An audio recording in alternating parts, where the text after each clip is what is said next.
विष्णु पुराण भारतीय धर्म और संस्कृति का एक महत्वपूर्ण ग्रंथ है, जिसमें सृष्टि, देवता, असुर और भगवान विष्णु के लीलाओं का वर्णन किया गया है। इस ग्रंथ में समुद्र मंथन की कथा विशेष स्थान रखती है।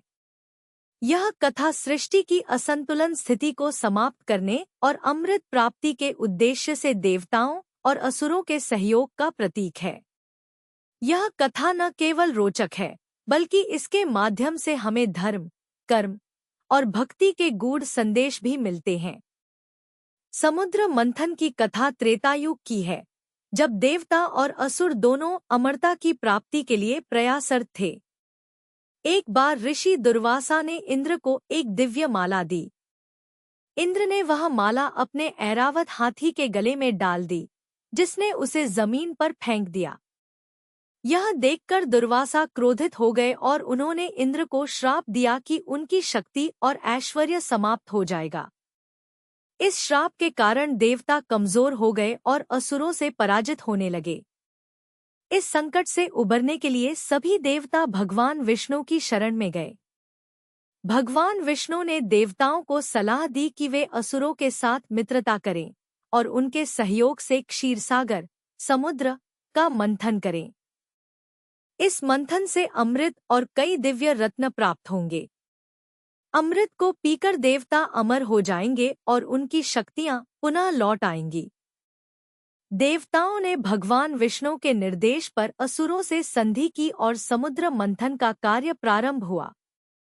समुद्र मंथन के लिए मंदराचल पर्वत को मथानी और नागराज वासुकी को रस्सी बनाया गया। समुद्र मंथन की प्रक्रिया इतनी विशाल थी कि इसे संभालने के लिए भगवान विष्णु स्वयं कूर्म, कछुआ अवतार लेकर समुद्र के आधार बने। मंदराचल पर्वत को समुद्र में डूबने से बचाने के लिए भगवान ने इसे अपनी पीठ पर धारण किया। देवता और असुर दोनों ने मिलकर समुद्र मंथन आरंभ किया। वासुकी नाग को रस्सी के रूप में उपयोग करते हुए असुरों ने नाग की पूंछ पकड़ी और देवताओं ने नाग का सिर। मंथन करते समय वासुकी नाग के मुख से विष निकला, जिसे शिवजी ने ग्रहण कर लिया। इस विष के प्रभाव से उनका गला नीला हो गया और वे नीलकंठ कहलाए।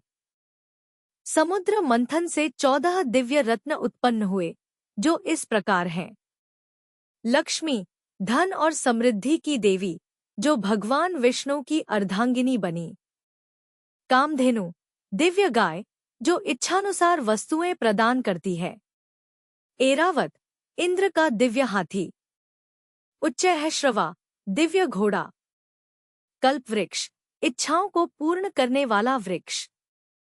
रंभा, अप्सरा। वारुणी, मदिरा। चंद्रमा, जिसे भगवान शिव ने अपने मस्तक पर धारण किया। शंख, भगवान विष्णु का दिव्य शंख। गदा, भगवान विष्णु का अस्त्र।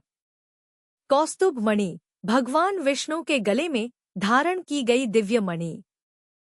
हलाहल विष, जिसे भगवान शिव ने ग्रहण किया। अमृत, अमरत्व का दिव्य पेय। धन्वंतरी, आयुर्वेद के देवता, जो अमृत कलश लेकर प्रकट हुए। अमृत की प्राप्ति और विवाद। जब अमृत प्राप्त हुआ तो असुरों ने इसे अपने कब्जे में लेने की कोशिश की। भगवान विष्णु ने मोहिनी रूप धारण करके असुरों को मोहित कर दिया और कुशलतापूर्वक अमृत देवताओं को वितरित कर दिया। देवताओं ने अमृत पी लिया और अमर हो गए। असुरों को इस छल का पता चला, लेकिन तब तक बहुत देर हो चुकी थी। समुद्र मंथन की कथा हमें यह सिखाती है कि धैर्य, सहयोग और विवेक से कठिन कार्य को भी संपन्न किया जा सकता है। यह कथा यह भी दर्शाती है कि विष और अमृत दोनों ही जीवन का हिस्सा हैं। विष को सहन करने की शक्ति भगवान शिव ने दिखाई, जबकि अमृत प्राप्त करने का धैर्य और विवेक भगवान विष्णु ने। समुद्र मंथन की कथा विष्णु पुराण का एक अद्भुत प्रसंग है, जो जीवन के गूढ़ रहस्यों को उजागर करता है।